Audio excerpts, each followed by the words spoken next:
Hello and welcome in. We are back, day 7 of these best ball streams. We are streaming every single day until the NFL kicks off.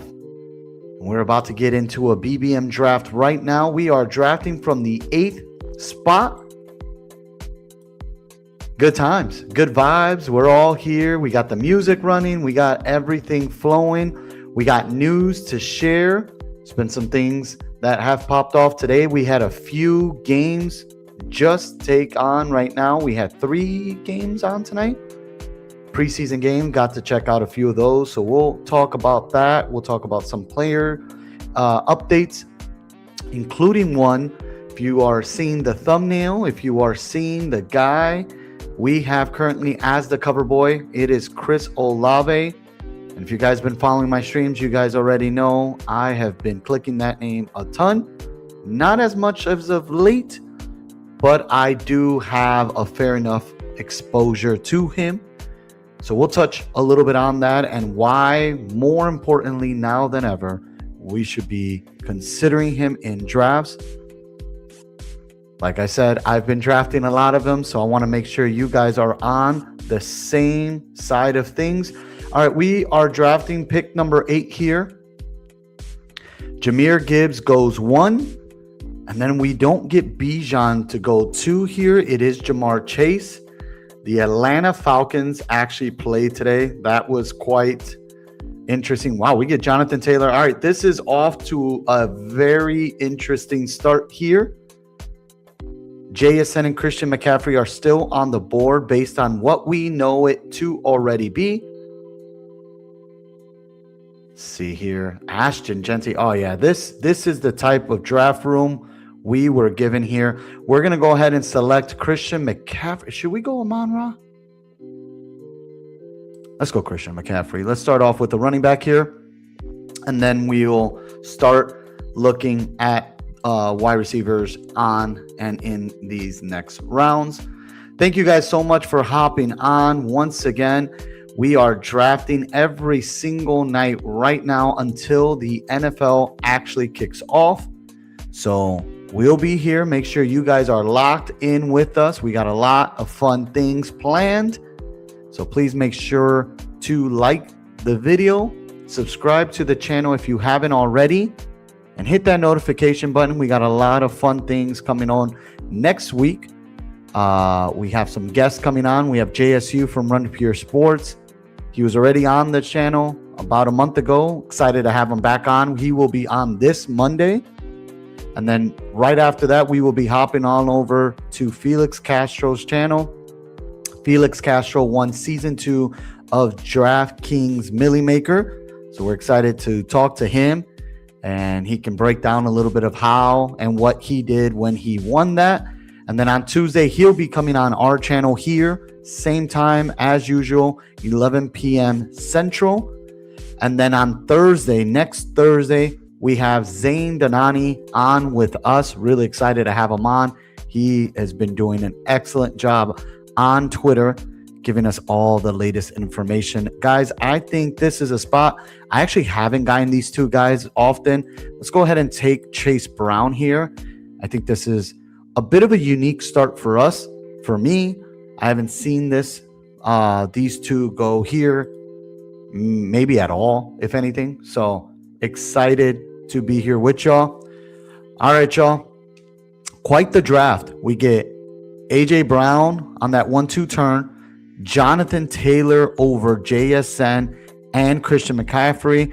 Then you get Chase at 2, which isn't so different, but nonetheless, from what we're used to and what we've been watching every single night. Again, this is day 7. We are 7 straight days of streaming best ball drafts, and we will continue to draft here until the NFL kicks off. Thank you guys so much. Excited here. Make sure if you guys stick around, we will be drafting another Best Ball Mania after this. So if you guys want to draft alongside of us here with us, we can definitely do that here. I'm over here. I'm pulling up some information. Now, we can get right to the first news here. The tough one was Jordan Tyson re-injuring his hamstring. Not good. Definitely not good. Not what we want to hear. Not what we want to see. Especially if you've been drafting Jordan Tyson or just let alone a fan of the talent himself. It was a pick that the Saints made, obviously, and then knew there was some risk on it. And unfortunately, it just seems like something he can't get away with. So hoping for him to come back at some point and be a lot healthier than we've been getting information lately on. All right, we're about to pull up here, but my conversation and I'm hoping we can get him right here, given that he is our cover boy for tonight. Chris Olave is going to be very, very important moving forward. He was already an important piece to this offense, but I will tell you now more than ever, we should be drafting him. We're getting him here at pick number 32. Prior to this, we were drafting him somewhere in the second round, from what I recall. And now he's moved back a little bit more. Would not surprise me if we start seeing him creep up again. So we'll see how that plays out. I would assume that one of the guys that you're going to start seeing move up too as well. I've seen him get drafted here and there in some of these lobbies that I've been in, but that's Devon Vele. Devon Vele was with the Denver Broncos, now with the New Orleans Saints. He was there with them last year as well.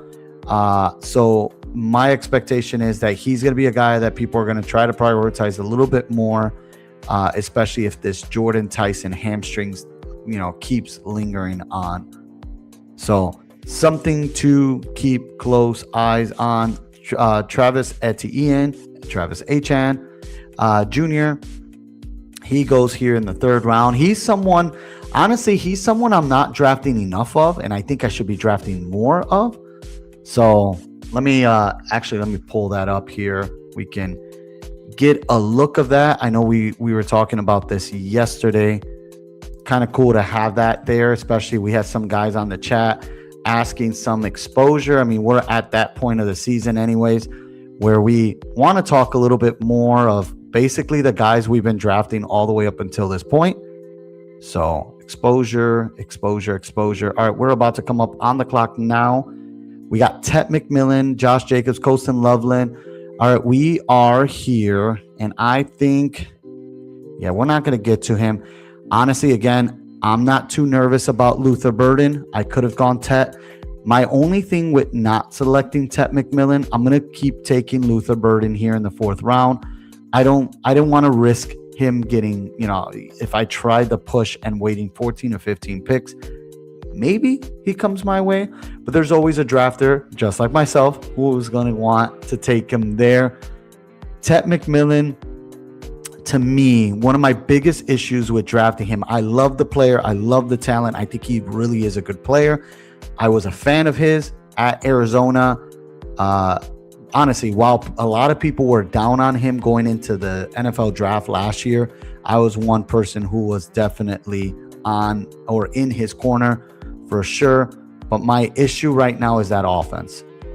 I've been leaning obviously more into Jonathan Brooks, getting a ton of him, but that passing game, I am very concerned about. Now, there are stories you can tell yourself, and there is narratives that you can play out.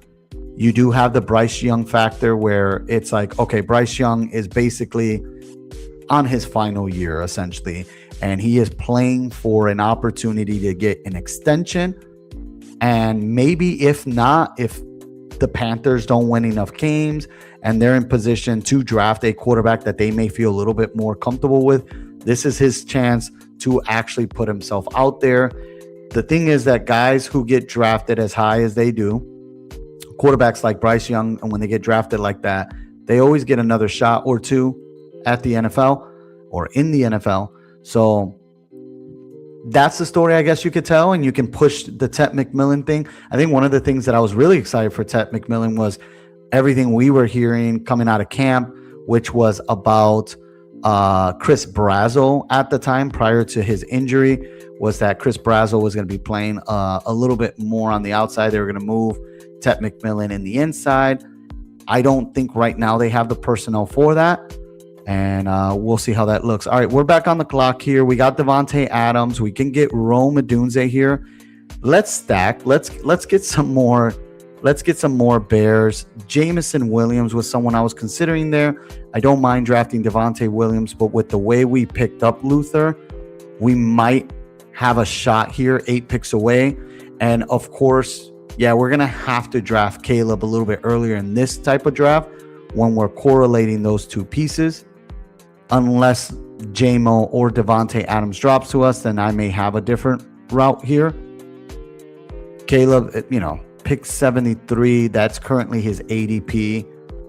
There's no way he makes it to me at pick 80, especially here, given that the Colston Loveland drafter is right there. He's going to have 2 opportunities before I come up. We'll leave the board here. Again, thank you so much for hopping on and watching this channel. If this is your first time on the stream, welcome. Make sure to like the video, subscribe to the channel if you haven't already, and hit that notification button. Like I mentioned earlier, and I'll mention again, we have a lot of fun things coming our way. Got some really good guests hopping on next week, and we're going to keep these streams alive all the way till the NFL kicks off. We're going to talk a little bit about the preseason games we saw today and just some guys that have really called our attention in terms of really just what their role may look like, because we started seeing a little glimpse of that. And then obviously next week, we're going to get a little bit more usually from teams. All right, we're back up here. Brian Thomas is still on the board, someone I have liked drafting, but we're going to go ahead and take Caleb Williams here. Makes all the sense in the world, along with our stack that we currently have. It's rare that I've gotten these type of stacks at this point into the season, let alone with like a Colston Loveland or such. And that's mainly because of the shakeup right now in ADP. What I am very curious to see is the Jordan Tyson drop. How far out does he drop? Again, the hamstring injury is concerning, given that this is something he's dealt with in college, and now he is dealing with it again at the NFL level. So there he goes, pick 68. I just feel that right now with Jordan Tyson, again, I like the player, I like the talent, but for fantasy purposes, for best ball purposes, more importantly, I'd rather just steer clear.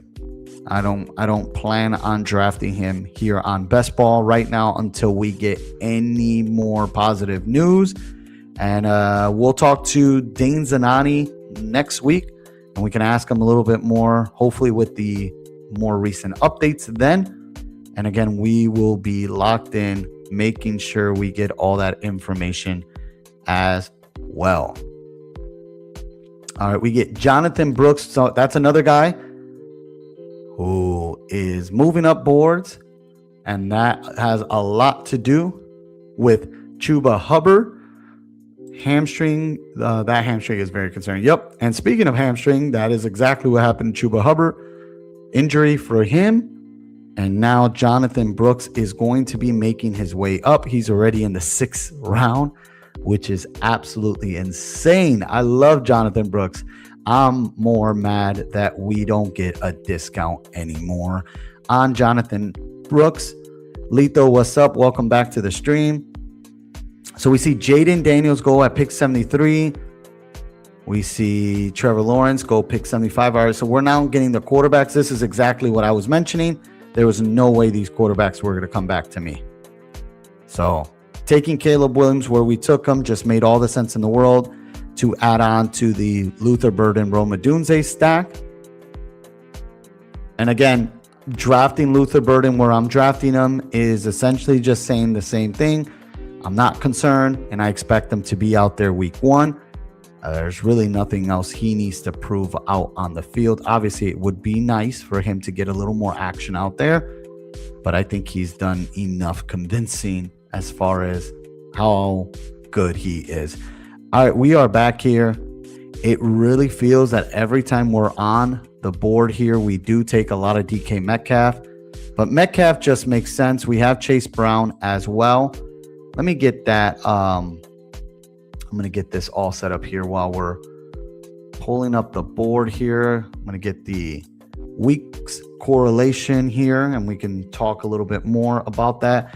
For now, I mean, I've memorized already the Bears, since it is a team that I typically draft, and that is we get the Buffalo Bills week 15, week 16, Green Bay Packers, and then week 17, the Detroit Lions, which that right there in itself is a team that I draft a ton of. Let's see where else we can do here. We are trying a different browser today because I've been having a lot of issues for whatever reason the last couple of days when we get so deep into this. And by the third draft, and it happened again yesterday as well, the screen was kind of getting a little bit faulty. Not that that really matters to y'all, but it did impact a little bit yesterday. The vibes were really high yesterday. We were rolling. We ended up getting the 101 by making that decision to take a third draft at the very end of the night. So we did a third BBM at the very end of that draft. I got kicked out, but I was able to come right back on. Anywho, it's happened the last 2 nights, so I'm hoping, fingers crossed, that's not the same case today. So we're trying a different browser. We're going to see if that works better now for us. All right, we are coming up on the board here. We are in good position to get one of these running backs here. I do typically like to take, we can go Sam. There goes Rico Dowdle. We could go Sam Laporta here, or let's get a running back. I'm going to take our guy Blake Corum just before this dip happens. And usually I hate when it happens because the running back tends to dry up real quick as far as guys who have really solid roles. Blake Corum is someone I've drafted a ton of. I've made this known. He is my highest exposed player currently in Best Ball Mania. We're at 35%. So I'm all in on Blake Corum this year. I was getting him at a much cheaper price, of course. Prior to this is one of the reasons why my exposure is so high with him. But I'm a big believer in how all that's going to transpire. We saw it last season with Kyron. So it's not like we don't have a sample size. We do. We've seen it. They've split backfields. And I think ultimately they drafted him with the idea that he was going to take over at some point too. Pull this up here. All right. We are 11 picks away. Let me pull up the board. Lito said, how much of a priority do you give playoff game stacking, especially compared to your own player takes? I do give it a little bit more, man. I do. I've seen it be successful in best ball, especially in a tournament like Best Ball Mania. It's so hard to already get out of these pods that it's like when you get out, you want every possible, like you want everything to go right your way. And like I said, one of the main reasons that I lean into it more than a lot, I guess, one of the reasons why I lean into it more, and the reason I tell myself is, as someone who plays a lot of daily fantasy, I love DFS and I play a lot of it. And we're, speaking of DFS, we're going to be doing a lot of that come the regular season. So make sure you guys are locked into that. So make sure you subscribe to the channel. We'll have DFS strategy. We'll talk all that. But anywho, being in the DFS streets for so long, game environment is obviously so important, but game stacking is crucial as well. If you get the right game environment, and in this case, I am betting really high on this Detroit Lions and Chicago Bears game to be not only a high-powered offense game, but a meaningful game as well, with the two teams that I believe are going to be really fighting for that number 1 seed. And it could be a scenario that we saw a few years ago, like the Minnesota Vikings and the Detroit Lions, when everything went down to that final game. So if there's that much meaning in that game, more reasons. I mean, it essentially becomes a real playoff game for them in the regular season, that they'll have more to play for. So hopefully I answered your question, but I do make it a priority in a way, and I prioritize it more with the full-on stacks. So that might be something I do different than maybe others do. All right, we're back up on the clock. I need to start adding a little bit more Kyle Pitts exposure. I love my guy Kyle Pitts. If you know me, that is a truly my guy. We saw today, I think it was with Tua early on in that Atlanta Falcons game. I think with the first 5 passes I read, out of the first 5 passes that Tua threw, the first 4 targets went to Kyle Pitts. We're talking about Kevin Stefanski, whose offense has already been a great offense for tight ends. I think this is going to be another strong year for Kyle Pitts. Mind you, I did say another strong year versus I think this is a big year for Kyle Pitts, because that seems to be the conversation year in and year out. But I am a fan. I do believe in the talent. I love the player. I think he's really good, and I think he's going to keep showing that off, especially in an offense that should complement more of his skill sets this season. So we see Jared Goff go off the board here. At wide receiver, there are some options that I do like here. So we got a Bear stack, right? We could get Shuck. We can get, this team is kind of set up. Brock Purdy went already too. Let's see here. I think we're going to go wide receiver here. We can go a few different routes. Let's, man, see, this Jacoby Myers stuff really drives me insane, to be honest. Let's go KC. I've been taking a little bit more KC Concepcion. I like him. I'll take the younger guy in an offense that many are not giving enough credit to as far as Todd Monken goes. I think they're going to be better than people expect them to be. As far as offense goes, maybe not the whole team. What's up, Aiden? Welcome to the stream, man. Can catch this stream. Let's go. Good to have you back, Aiden. Good to have you back. We are out here, man. First BBM of the night. We will be drafting another one. So, Aiden, if you want to hop on with us to draft, feel free to. And make sure you guys stay locked in here. We are having a good time. We are in round 10. Let me go ahead and pull up the big board here so you guys can see it. We are drafting a best ball mania over here on Underdog Fantasy. So we just took Casey Concepcion. And then we have a 1351 bill. My Saturday night is free, so can watch a decent amount. Nice. Well, it's Friday night, but I get it. It could be Saturday morning to you, but I'll be on tomorrow as well. I am drafting every night, Aiden, so you should be able to catch my streams here and there when you are available. I'll be drafting every single night until the football season kicks off. Bro, in FFPC, Luther's falling to the 6th round. I am... Oh, it's 5 p.m. Saturday for you. Aiden, where are you? Remind me again. Remind me where you are located. 5 p.m. Saturday. Wow, that's cool, man.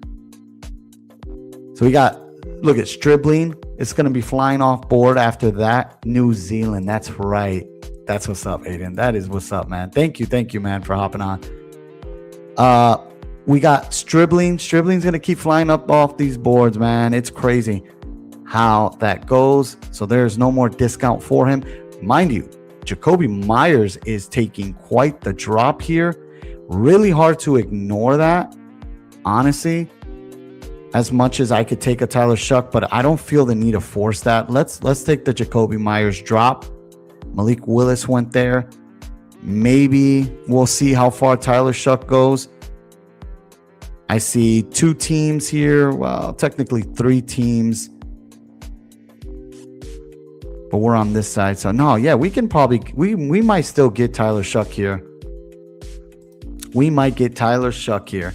All right, so far we got Caleb Williams, Christian McCaffrey, Chase Brown, Blake Corum. At wide receiver, we got Chris Olave, Luther Burden, Roma Dunze, DK Metcalf, Casey Concepcion. A big fall on Jacoby Myers.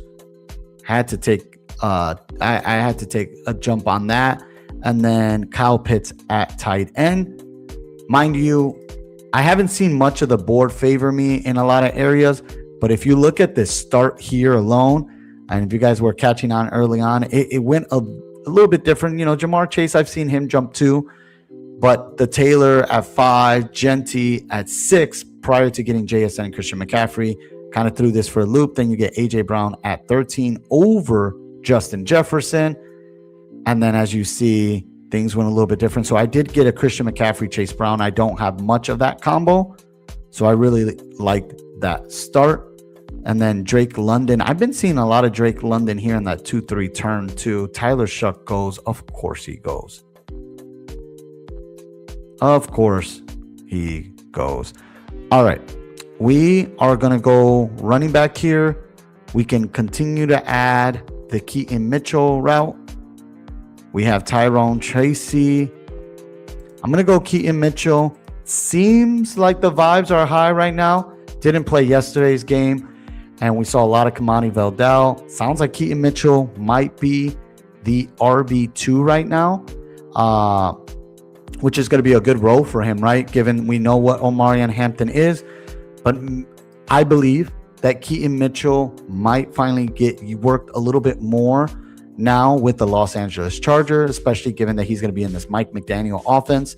Now, granted, Keaton Mitchell did get hurt in Baltimore, so a lot of those opportunities were taken away due to injury. But again, he was right behind Derrick Henry, and Derrick Henry was getting the absolute bell cow role. So the times we saw Keaton Mitchell wasn't enough for fantasy purposes, even though we were excited about him. And by we, I'm talking about the folks that enjoy drafting him, which I was one of them. Loved Keaton Mitchell, especially with how fast and explosive he is. So, of course, this pairing of him and Mike McDaniels is quite exciting. Then we saw on Twitter, was it maybe like 2 weeks ago, I want to say, maybe last week. I don't even got these days straight. We're just drafting every single day now. So my days are all off. But we did see a clip. I believe it was Trey Lance at quarterback in this clip. But he threw a deep pass to Keaton Mitchell. And we got to see some pass catching work and basically just opportunities they were giving him. We know that he's capable of it, but he was thrown out there and got that clip that we saw. And yeah, more reasons to get excited for drafting Keaton Mitchell. Thank you guys so much for hopping on. If you guys are new to the channel, welcome. We're out here drafting our first BBM of the night, just having a good time. Make sure to like the video if you haven't already. Subscribe to the channel and hit that notification button. We got a lot of fun things coming to you. Next week, we're going to have a bunch of guests, which I'm excited for. And having someone on here to talk ball with and just kind of go back and forth with is going to be fun. All right, we are about to come up here. A 1-4-6-1 build. In a perfect world, we can get CJ Stroud here, and we do. We got to take our quarterback when we get a chance. We're going to go ahead and take CJ Stroud. I'm shocked. Yeah, because we had a chance at Jaden Higgins, and we took Casey Concepcion. All good here. Let's see what comes back to us. We are 8 picks away. We are good here. I think if I do get an opportunity here to get a Tank Bigsby, I would like that. I think Tank is probably the best running back on the board. I don't hate clicking maybe a little bit more Tyjae Spears, especially with the workload we kind of saw yesterday. Again, we're not trying to overreact, but I'm really just trying to get a feel for how some of these offenses are going to play out. There goes Tank Bigsby off the board. I have gotten a good amount of Tony Pollard. And then goes Tyjae Spears. But again, Tyjae Spears might just be, I saw someone write this on Twitter, and they basically said, what if Tyjae Spears was Kenny Gainwell last season for the Pittsburgh Steelers? And you're drafting him at this discounted rate. All right, we are back up here. Now, had we had Tyler Shuck, Alvin Kamara would have made even more sense. I'm going to go ahead and just take Jadon Blue here a little earlier than usual. That's fine with me. Kind of like our running back room right now. So I feel like we can kind of move on and focus at other positions. and then we'll see how things play out. Maybe we get a Dalton Schultz on the back end. There's still ways to stack CJ Stroud. My goal is 100% to stack him. So, not to worry about that. Aiden, my guy, said, Club Nick, no targets to AD today. Sad. Yes. But I did play some NFL preseason because I'm always locked in to daily fantasy. I love it. And I did play preseason. I was not going to touch AD Mitchell because I know that everything we know is his role is going to be really big. We did see a really sick catch from Garrett Wilson today. But yes, AD Mitchell was not a guy I clicked on today, but for sure, once the regular season comes around, definitely excited to play him more often, especially with how much exposure we've gotten to him by now. I know there was some notes on that, so I'll pull that up. Yes, Zane Donani was recapping a little bit of the game. Garrett Wilson and AD Mitchell in 2 wide receiver sets for all the Jets starter snaps today. Very, very important keywords there. Omar Cooper Jr. seems to be sliding back. We're hearing the Isaiah Williams conversation. And then was also mentioned, Isaiah Williams playing in the slot. It was also mentioned in the broadcast. So, even though Omar Cooper Jr. was a first-round pick, we might not see him as early. All right, this would be a good spot. Yes, we did. All right, we get Dalton Schultz. A bit of a drop for Jawan Jennings. Would have been nice there too, but we wanted to stack CJ Stroud now that we have Stroud. We got a 2.562 build. Don't worry, our chemistry is with Gino. Yes, sir, it is. That is the guy he worked out with all offseason. But it does look like Cade Klubnik is going to be the QB2, which I find very interesting. I didn't think they were going to be giving him that high up already of a role, but we'll see. We'll see how he looks. Cade had a really tough year this year at Clemson. I know last year played a lot better. But yeah, there hasn't been really with the Jets. As long as Geno Smith plays well, and it sounds like if we're getting the Geno Smith of 3 years ago, I don't see no reason why they would be benching him.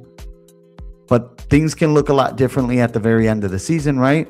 So if they are actually playing for a higher draft pick, they may just want to throw Cade Klubnik out there and just get more of a feel of how he looks in those game environments. All right, 2.562. We are coming up here.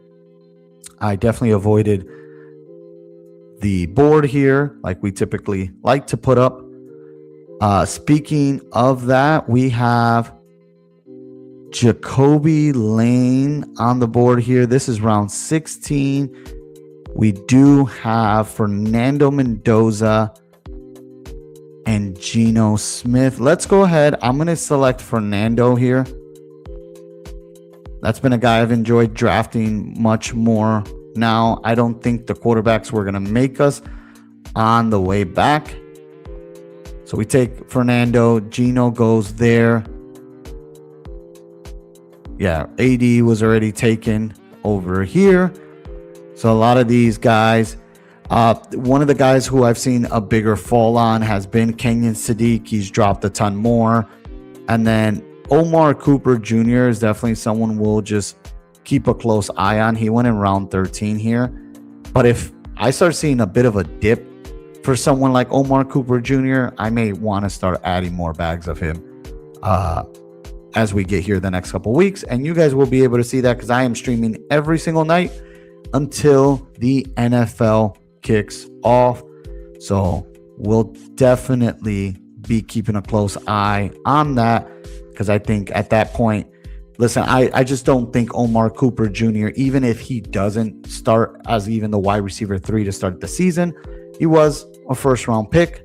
So I fully expect him at some point in the season to, get more opportunities and make it all worthwhile where we could be drafting him. But yeah, if he's at this price at round 13, not going to start clicking that name here until I see him drop a few rounds. All right, y'all. We're about to come up here again. We are drafting our first BBM of the night. If you guys want to join us, we're going to be drafting another one shortly after this. I'll give you guys a heads up when I hit enter. Let's see here. We are 3562. Wide receiver 100% is the route to go here. Now, Alito asked earlier today about correlation. See, like this is a point where not really forcing it. Caleb Douglas is a name who popped a ton today. We got Boudet, Ted Hurst. Let's take some Ted Hurst here. I want to get some of these young guys who are primed to have a much bigger role come the regular season. I'm cool with getting another tight end. I think we can wait till this next round. It's not the worst tight end room. We're actually pretty good here too. You know what? There's a guy who just scored a touchdown yesterday, and I'm really intrigued to see how the regular season goes for him. Since we have Fernando Mendoza, we can probably select this guy here, round 18, and then stack Fernando Mendoza with one of the young pieces. Aiden says, Aya Manor on the field a lot too, not too late to get your stocks. Yeah, I got a few Aya Manor. I haven't been going too crazy because when it comes to this Tennessee Titans offense, I believe in Brian Dable's offense. I do. I think it could be a lot better. Now, yesterday, granted, it was one preseason game. Cam Moore did not look great. So I'm not overreacting just yet on that. I do hope and expect him to have a much better season this year. I just don't know for fantasy purposes how much of it you want. You know what I mean? Like Carnell Tate, yes, in. The running backs, you're going to have to make a decision there. I've been taking Tony Pollard, but the higher he goes, I'm not going to be clicking that name as much. But yeah, guys like Tajay Spears, they catch out of the backfield, so that gives them a little bit of a boost for sure. And then at wide receiver, they paid a lot of money to Wan'Dale Robinson. They also have paid money to Calvin Ridley. I don't know. I can't click that name too much. But if I ever get a late Cam Ward and I need a stack for him, don't hate clicking that name at the very end of drafts, especially over on the other site. All right, we are up here. We can go wide receiver. Kayshon Boutte. We can go with Kayshon here, even after we had a whole conversation about, oh no, we did say Jack Besh. And see, this is why, y'all. Start talking, but I'm glad we start him because I did make a plan already for him. So I'm glad I had him queued up. We did take Jack Besh. That was actually the route I wanted to go. All right, we're going to lock in here for this next draft. Let me pull up the board for you guys to all see. The beauty of drafting live and being out here, but we're having a good time. I'm fading this Titans offense minus Aya Manor and Helm. Really don't mind Spears. I like Helm, man. I have I got a good amount of Gunnar Helm, especially where we were getting him. In this draft, he went round 15, but as a late tight end, typically getting him as a tight end 3, I really like Gunnar Helm. Gunnar Helm was a pretty good tight end at University of Texas. Unfortunately, doesn't look that well for another University of Texas tight end in Jatavian Sanders. Played a ton this past week for that Carolina Panthers game. We'll see how things kind of go for him there. But not looking good for him. They got Darren Waller now. So the Carolina Panthers have made some decisions. Xavier Thomas with the last pick of the draft. Mystery relevant, could be relevant for this team. Okay, so correlating it with his Detroit, Gibbs, and Laporta. All right, let's recap this. And again, we are going to be jumping on another BBM. So if you guys are just hopping on for the first time, thank you so much for hopping on. If you guys want to hang out and draft alongside of us, as soon as I'm done recapping this, we will jump on another BBM. So we got a 3-5-8-2 build, a very common build. I usually fall to these builds a lot. At quarterback, we get Caleb Williams, CJ Stroud, Fernando Mendoza. At running back, we get Christian McCaffrey, Chase Brown, Blake Corum, Keaton Mitchell, Jadon Blue. A lot of my guys in there.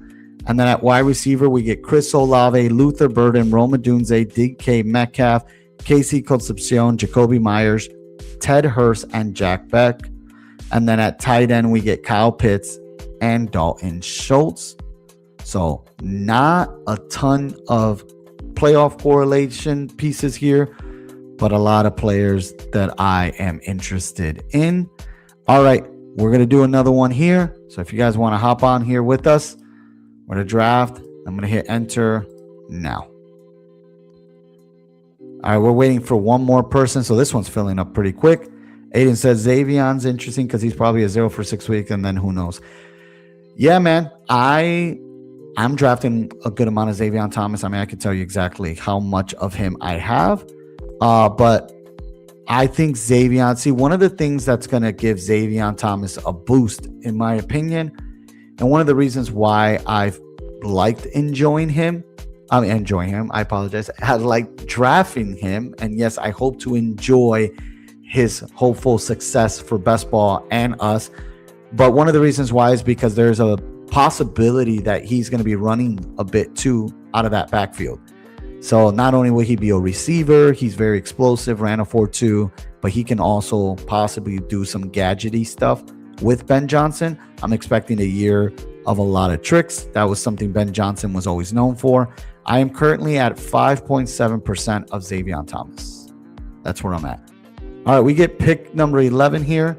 We did not get the number 1 overall pick.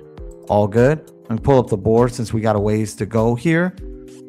But yeah, that's my thought on Xavion Thomas. I just prefer drafting Xavion with a Caleb Williams. That's the route I like to draft Xavion. Really not fond of clicking that name as a one-off. But that whole 6-week scenario that Aiden just gave there kind of reminds me a little bit of last season with Olamide Zaccheaus, who started off the year, the veteran. That's kind of like what they're going to do with Khalif Raymond, in my opinion, until Xavion Thomas kind of catches on to the playbook. And then we'll probably see him unleash a little bit more. Man, I think Caleb Douglas is going to smash his ADP. Yeah, man. Smash his ADP because most people were drafting him in the 18th round, 17th round, like literally at the very end of drafts. After everything we're already hearing from camp and then seeing some of the plays that he pulled off today, that's going to get people excited for sure. I don't think I have much Caleb Douglas as far as BBM goes. Probably I've clicked them in pre-drafts. Well, not so much pre-drafts. I did take them a few times here. Let me see. Where are we with Caleb Douglas?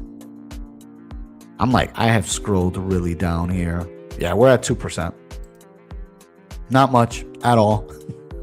So if he's there at that price point, I'll take him. So I have no problems, especially if I get a Malik Willis. All right, guys, look at that. Achane in the first round. Haven't seen Achane in the first round in quite a bit. Well, maybe since last season.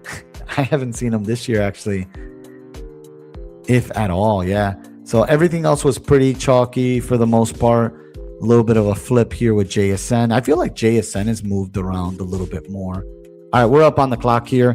We're going to take Jefferson. I was going to take Cook, but we're going to take Jefferson here. Anytime we get a wide receiver on the board, at the turn, it feels strong, like a strong move. And then Cook and Genty usually go here and did not. So we're going to go ahead and make the Genty Jefferson click here. More than happy with that start. It's him and Malik in wide receiver set, small sample size. We'll see what Malik was. It was really nice last year, and Malik cannot play that role. By Malik, I know you're talking about Malik Washington. Let me go ahead and pull up the board. Since we're in the corners here, that was Aiden talking about the Dolphins. But yeah, that's really been the whole thing, right? So they're going to start off the season, and we're talking about the Miami Dolphins here. I do draft a lot of Malik Willis. Where are we with Malik Willis? He is, for me, we're at 15% Malik Willis. So I've enjoyed that click, especially for fantasy purposes. I think he's going to be really good. I think, today he kind of showed off a little bit about that. Right away, early in the game, he threw, I think it was the first pass, he threw it to Caleb Douglas, and Caleb had a very rookie moment where his feet were out of bounds. And then there was another play shortly after that. I know he threw, I think, to Malik Washington. And then the next play was that big Caleb Douglas catch, the one where he reached out with one arm, the ball kind of hopped off, and then he landed with the ball back. It was actually a pretty remarkable catch. Really nice to see. But anywho, the two wide receiver sets are the two guys they're expecting to be the two guys. But they do have some other young guys as the season goes. I mean, right now, my prediction is that the Miami Dolphins is probably going to be the worst team in the league. And if obviously that is the case throughout the season, we're going to start seeing some other guys, such as Chris Bell, once he's healthy. We'll probably start seeing some Kevin Coleman Jr., also another guy who's a little banged up right now as well. I don't know where they stand with Jalen Tolbert and Tutu Atwell, but they are not the starters. So that says a lot too. So I'm curious if one or both guys get cut. I'm interested to see, because those are two players that have played a bit of a role for other teams. Tolbert with the Cowboys and then Tutu Atwell with the Rams. So those are guys that I expect if they were to get cut, they would land on their feet right away. But yeah, they got guys like Chris Bell.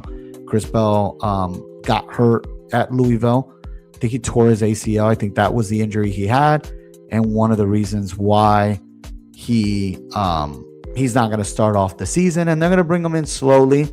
They want to make sure there's no case of re-aggravation and getting any more issues at hand, especially since they're not really playing for much this year. So there's a big year for Malik Willis to actually prove something. I know he got paid, but again, if they're drafting up top, next year's draft class looks to be a really promising one. All right, we're about to come up here. We are here. We got Javonte Williams, T. Higgins. Let's go ahead. I do want to get a little bit more T. Higgins. I'll be honest. I feel like T. Higgins was someone who was getting, in my opinion, his ADP price was never something I loved before. I liked the player a ton, but for fantasy purposes, I always felt he was expensive. And this season, we're going into a year where we're just firmly getting him in the third round. I feel like it's a solid buy for sure. All right. There is a name I have not clicked, and I'm not going to go overly crazy because of the amazing catch that he had. Actually, let's take Javonte. I was about to take Garrett. We're going to take Javonte. I would feel a little bit more comfortable here with the running back stuff. Aiden says, I have way too much Dolphin stock, man. Yeah, man. I don't know if, well, I guess I could say the same, and it's not the wide receiver, it's Dulcich. Yeah, I got about 16% Dulcich. So yeah, when I'm building those teams and I'm drafting them late, we really need Greg Dulcich to be that dude this year, man. Garrett Wilson goes right after us there. But yeah, we take Javonte. I'm pretty sure Mattis or Matas wanted Javonte Williams here because he had CD Lamb. So we start off with a 2-2 build. We got Jefferson, we got Higgins, and then at running back, we get Genty and Javonte Williams. Curious to see. So we got two names to keep an eye out for with current injuries. We have Luther Burden. Does he make it to the fifth round? We'll see. Sometimes he gets grabbed here. Usually, in my opinion, the guy who's drafting at the number one spot will probably take Luther Burden with the two, that back-to-back picks, especially if you're correlating the playoffs. There goes a nice little run on running backs. And then the other one is Tyson. I'm interested to see based off the news we're getting. The thing with Tyson, if you're just tuning in now, the news with Tyson was he re-injured his hamstring, which is honestly a big deal. Yeah, so look at Luther doesn't even go there. Doubt Luther makes it all the way to us, but I've seen crazier things at this time at night. So more than happy if that was to be our draw. But yeah, Tyson re-injured his hamstring, and now Tyson is someone who had those issues in college, unfortunately. So when we get that news, it's not just bad for that, but if you've been following his collegiate career, you know that was an issue he had as well. There goes Burden's, but so look at that. Burden going in the 5th round, Aiden. We were talking about that just earlier. I think you mentioned he went 6th round, right, in the FFPC that you were drafting out of. So we get Luther Burden in the 5th round. Jeremiah Love at pick 21. It looks like gone are the days when we were drafting Jeremiah Love on that 3-4 turn. Telling you, y'all, news comes out and things start moving. Caleb Douglas is getting drafted higher. Jeremiah Love. Any big highlighted moment are going to move certain players.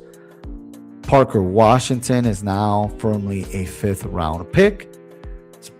Been seeing him right here. I think the highest I saw Parker Washington go was on in that 4 or 5 turn. Let's see here. Who do we have? We can go wide receiver here. And then push running back. Let's see. Let's go DJ Moore here. And then I'm pretty sure Big Lot is really upset because they had Josh Allen, right? Yeah. I didn't do that intentional, Big Lot. All right. And then we'll probably grab one of these running backs here, possibly. Or we could take Carnell Tate if Carnell Tate is still on the board. We'll see. I'm down. Okay. Tate is gone. Now the decision right here has been between Travion and Jadarian Price. I have clicked less Travion Henderson, even though I'm a fan of his. I can take a look at where I'm at as far as exposures go. Because Travion Henderson is just one of those guys I feel if something were to happen to Ramondre Stevenson, God, Travion Henderson is going to be such a smash pick. Let me pull up the board for you guys since we are 19 picks away. So you can go ahead and follow along. Speaking on following along, if you guys are here for the first time, welcome. Thank you so much for hopping on the stream. Make sure to like the video, subscribe to the channel if you haven't already, and hit that notification button. We got a lot of fun and exciting things planned out. I'm going ahead and share it once again for those who didn't hear it. But we are going to have 3 guests on next week. On Monday, we're going to have JSU from Run Pure Sports back on. We actually did a stream with him about a month ago. So if you guys want to check that video out, he was on. He's going to be back on with us on Monday night. That's JSU from Run Pure Sports. And then on Tuesday night, we're going to have Felix Castro hop on our channel over here. He is Season 2's DraftKings Millie Maker winner. So I'm excited to talk strategy and what got him the big prize over on the other site. And then on Thursday, Zane Denani, who's been doing an excellent work over on Twitter, giving us all the latest news, was just announced he's going to be the fantasy analyst for Matthew Berry's Fantasy Life. So really exciting stuff for him, and excited to have someone like him on our channel. So he'll be streaming alongside of us next Thursday night. So make sure you guys are all locked in. I believe Monday is going to be 8 p.m. Central my time. And then Tuesday, we're going to be jumping on around this same time, 11 p.m. Central with Felix. And then on Thursday, we're going to hop in a little bit earlier for Zane as well. We're going to be doing a 9 p.m. Central draft. I'll make sure to schedule all these out. Make sure you guys hit the notification button on that so you guys don't miss it. All right. What has happened here? We spoke about Stevenson. So basically, we did the jump on Henderson, which has kind of been the thing, right? So making a decision there between Travion and Ramondre. Jadarian Price goes there. Tyler Warren goes down to pick 65. Tyson stays in the 6th round. Then you get Jonathan Brooks continually. He's going to be a 5th round pick by next week. If we don't get any more positive news on Chuba Hubbard, I expect things to look a lot differently. Cortland Sutton wasn't looking as great of a pick with everything we're hearing about Pat Bryant, just leapfrogging him as the wide receiver 2. But I guess if you were watching the game tonight, you saw him get heavily targeted by Jarrett Stidham. So I wouldn't overreact on that. It really sounds like Pat Bryant has firmly taken that number 2 job. Now, my thing with Cortland Sutton is just where you're drafting him. That's really what it is at this point. It's not that I don't like Cortland Sutton, but if we're drafting him where we're drafting him and you're telling me he's wide receiver 3, I don't want much or any part of him. Wow, guys, I do take a lot of DK Metcalf, it feels like. Let's go ahead and see what we have here. I think we could go, as far as the quarterbacks go, we can 100% go Dak if Dak makes it to us here. We do have Javonte Williams, so I'm fine with that. Click, and then we'll see how else we can round this bad boy up. I know, I believe our boy Petey was talking a ton about Rico Dotto yesterday, made some really good points on him. Should we go Dak? I feel like we could still do some other things at quarterback. I'm not going to force this. Let's go ahead. We're going to take Rico Dotto here. We made some really good cases on him, and I feel like the running back room, you can kind of put yourself in position here. There's no impact here with bye weeks as well, so maybe we can firmly hold on to these 4 running backs and build something different. All right, we're picks away here, so we're going to pull up the board here. Aiden said, if Travion doesn't improve that pass pro, a lot of people are going to be very disappointed. Yes, I do think he's going to improve it. And I talk about it so much here, but man, Aiden, he actually was really good at that in college at Ohio State. That was like one of his bread and butters. Like everyone knew how good of a pass protector it is. I've mentioned it before here. I believe there is still a highlight reel of Travion in college.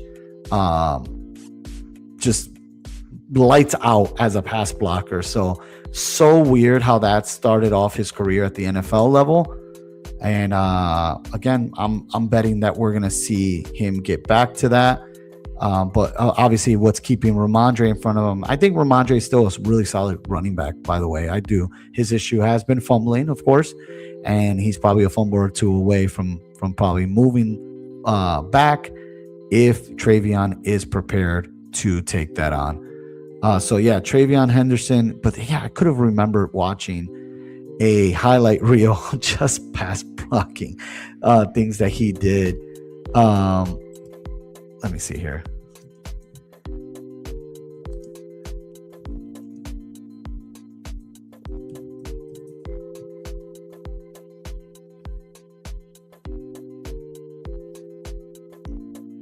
Yeah. See, at Ohio State, he was considered an excellent pass blocker. Yeah, I knew I wasn't going crazy. I remember he was really, really good. And one of the reasons why they also kept him a ton on the field, too, when they brought over Quishon Judkins from Ole Miss, because Judkins came off of a very big year as well, coming out of Ole Miss. So I remember when they had those 2 guys in that same backfield. Ohio State, man. Ohio State, if you play Dynasty and you got some picks set up for next year, Jeremiah Smith, that boy is good.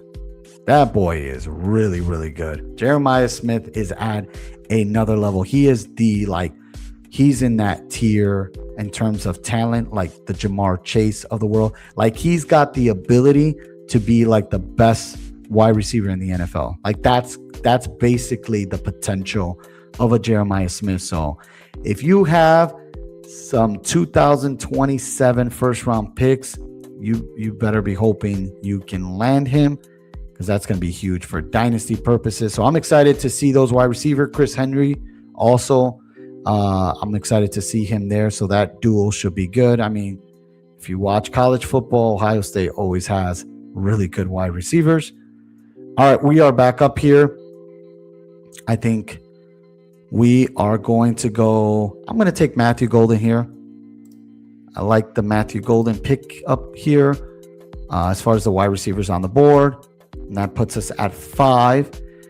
And then we could take quarterbacks here with the options we have. I'm pretty sure Big Lot is probably going to take Kyler Murray, and that's fine with me. I'm okay if Jackson Dart drops here. I'm more than happy to take him as well. If not, that's probably, I don't really want Jordan Love.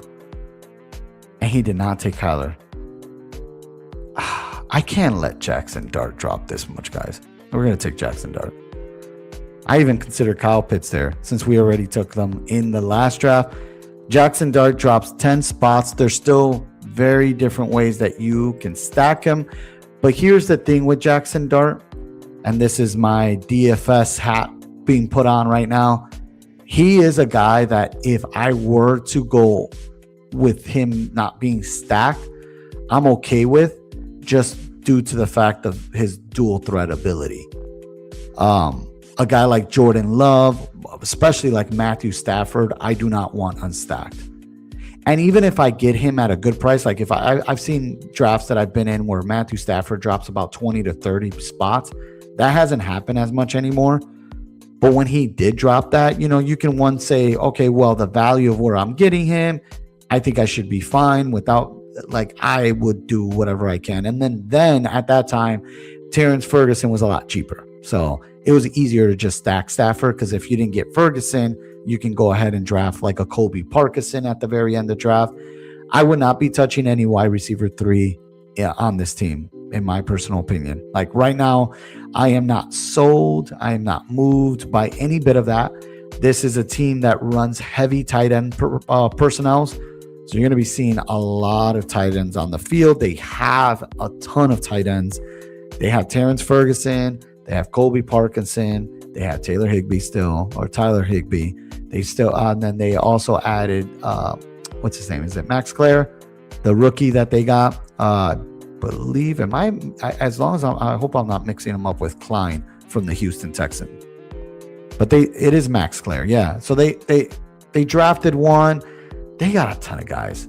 They got a ton of guys. I would not be investing anything in that wide receiver room, obviously outside of Puka Nacua and Devontae Adams. I've also shared this take a lot. I am in the camp that I believe they're going to be depending a lot on that run game. And then with the way that defense is, I think they're going to be running the ball a lot more. And then Aiden mentioned T. Ferg is wide receiver 3, pretty sure. Yeah, I mean, that's one of the reasons why I was drafting him a ton at the very end of drafts. Now, the thing with the wide receiver 3 concept, I mean, he still will go out there. It's really just how they use him, right? And the formations he runs. I've used this example before in terms of play style. When you watch like tight ends like Brock Bowers, like the Colston Lovelands, they all line up in different spots. They don't line up just as a tight end. They line up as wide receivers. And we saw a little bit of that last year with Terrence Ferguson when Devontae Adams went down. And I think we talked about this a little bit yesterday. And basically, it was that conversation. It was just when Devontae Adams was out, everybody was wondering if it was going to be like Jordan Whittington. And, is it Tutu out? Like they were trying to figure out who that next guy is. I'm hoping Likely drops here. And he does. All right, let's take Likely. Makes sense with Jackson Dart. We can correlate those two guys together. Happy with that. And like I said, no need to pressure that.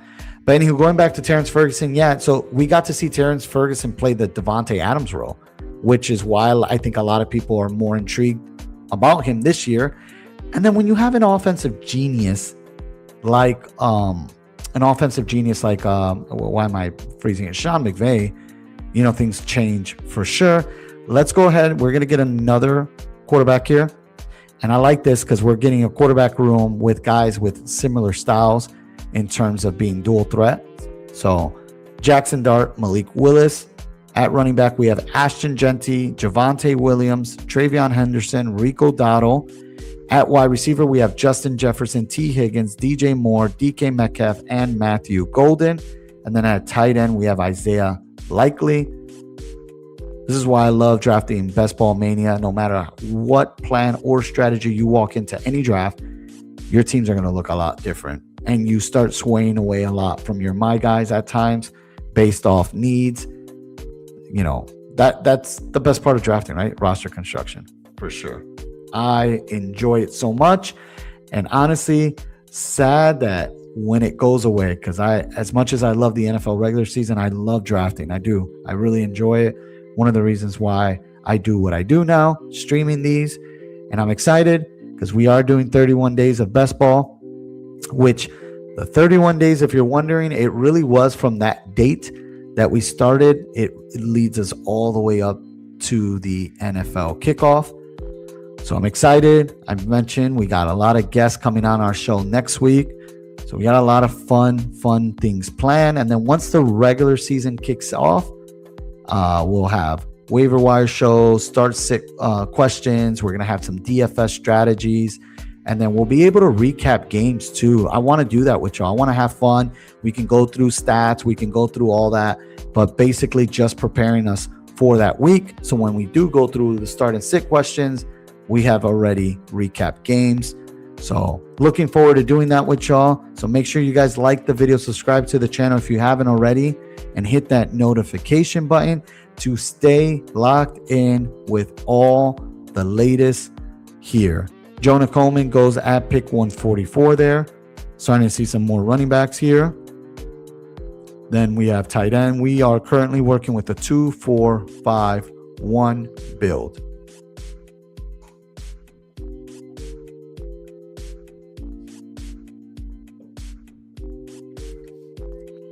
Man, Aiden, this worked out for you, man. You being where you're at and the time I draft being the time that you have out there in New Zealand. That's pretty cool, man. Pretty cool. Let's see here. Alvin Kamara. Now, Alvin Kamara, we always talk about the guys that we move up and moves up a lot. It was fun drafting Alvin Kamara in the 17th, 18th round once he got his contract extension. All right. I probably shouldn't say contract extension, although it kind of was.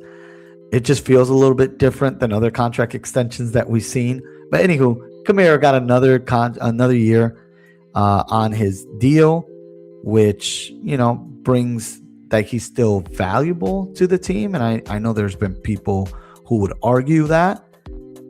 And I don't really have a strong take. It's more based off the ADP right now that I haven't taken much of him. But what I do want to do is I really do want to get a little bit more Travis Etienne. I kind of want to play out, obviously, the price of Kamara now, and then just saying Travis Etienne does have a much stronger role than what folks are being led to believe now due to him getting and landing more money. All right, we're coming up here. We 2-4-5-1. We have Higgins, Moore, Metcalf, Golden. We got Genty. Darnold goes there. We'll love Bigsby if we get him. I mean, I could see Bigsby going here. Sure enough, he does. That's all good. Let's go Jalen Naylor. And I think still too early. Still too early for that move. I haven't taken this guy this high yet, but we can consider Lloyd here if we get a chance at Lloyd. If not, I'm okay with adding a little more Tyjae Spears, but he goes out.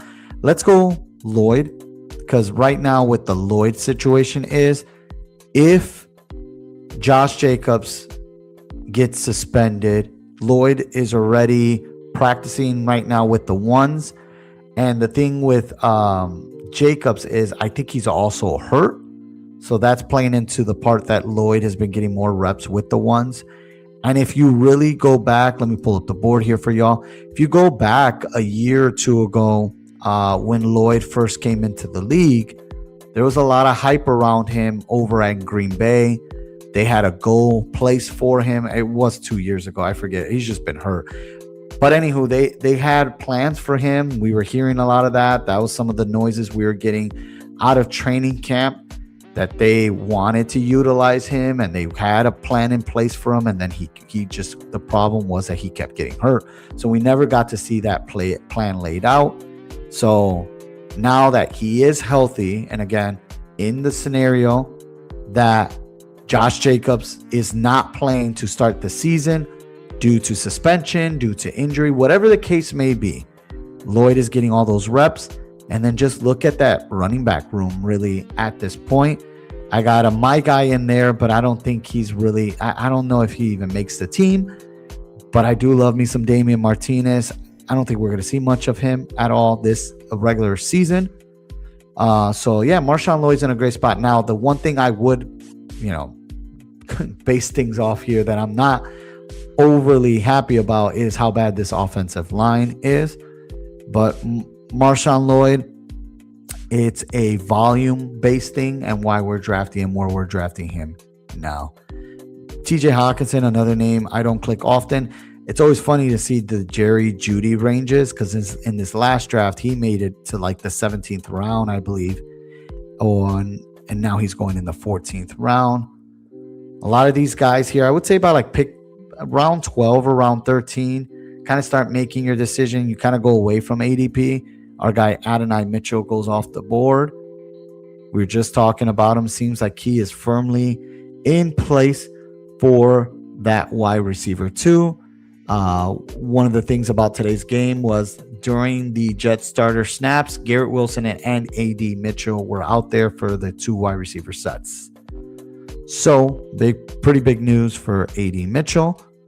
And then we'll see how that keeps going there. All right. I think here, if I'm paying attention closely, Big Lot does not have another quarterback. And I would like Fernando Mendoza here, since I've been drafting a ton of him. And I want to continue to add. Does he have, I just don't think he makes it to us, to be honest. Even if he didn't have, there's still ways to stack him. If Fernando Mendoza goes, that's what happens when we start talking about him. We could take Aaron Rodgers. We got DK Metcalf. Jadon Blue still being on the board is pretty nice. But we already have Javonte. I don't need the whole that whole backfield necessarily, but I do like the dip on him right now. So if he's there, we can consider him. We have 6 wide receivers. We could obviously use another tight end. Kenyon Sadiq goes off the board. And then Geno Smith. Wow. As much as I want AJ Barner, we gotta take some Jadon Blue here in the 16th round. Feel like he's moved up a ton. And you could tell by ADP, 169. He usually doesn't make it on this wraparound. So we got 6 running backs and basically handcuffed our guy Javonte Williams here. Feel strong enough about this running back room. We don't have to do anything else here. These next 2 picks are going to be solely focused on another tight end, and then of course a wide receiver. Our wide receiver room right now feels strong because I felt like we did start really strong with them. We got Justin Jefferson, T. Higgins, DJ Moore, DK Metcalf, Matthew Golden, and Jalen Naylor. So not overly concerned about this wide receiver room. Now, I will say something. When drafting Underdog, I don't think I have many teams with 6 wide receivers. And one of the things you do want to, focus in on when building teams here on Ball Mania is to be a little bit rare, be a little bit unique. I think we only have 1 bye week that impacts us. And I'm only saying this because if the tight end position feels good here, which quite honestly, it's not the greatest, we are going to stay with, so we did get 3. So we got DK.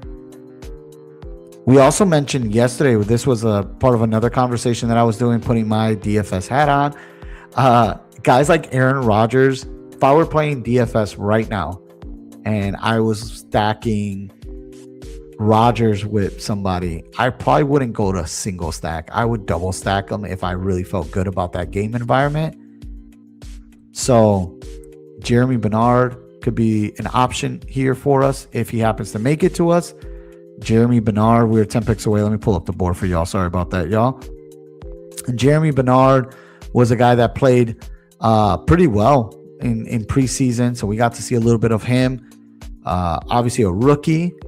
So interested to see how that plays out for him with Rodgers and how quick he could build that relationship.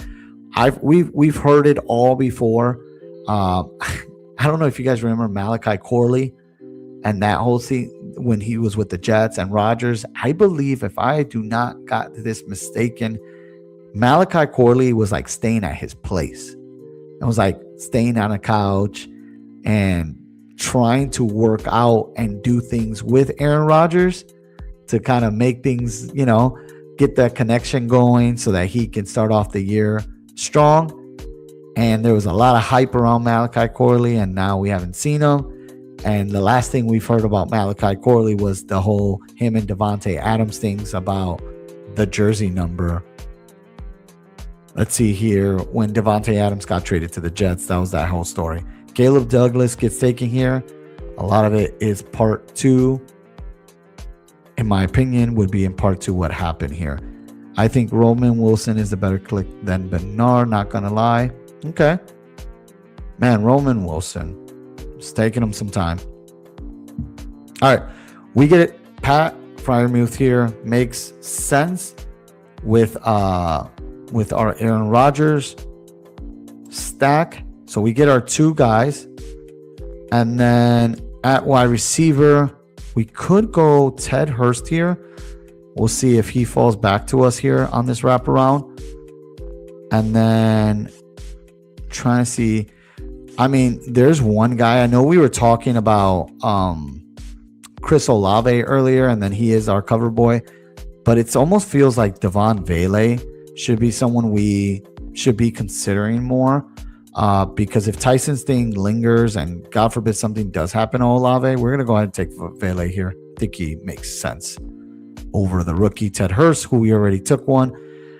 But yeah, Vele is our 18th overall pick at the very end of the draft. I said 18th overall. You get what I'm saying. The 18th round pick, it just makes too much sense in my opinion, given the Tyson news. And then again, if something were to happen to Olave and Tyson, Vele is going to move up for sure. He's going to get more work, and obviously already being in that offense last year, so things can play out his way.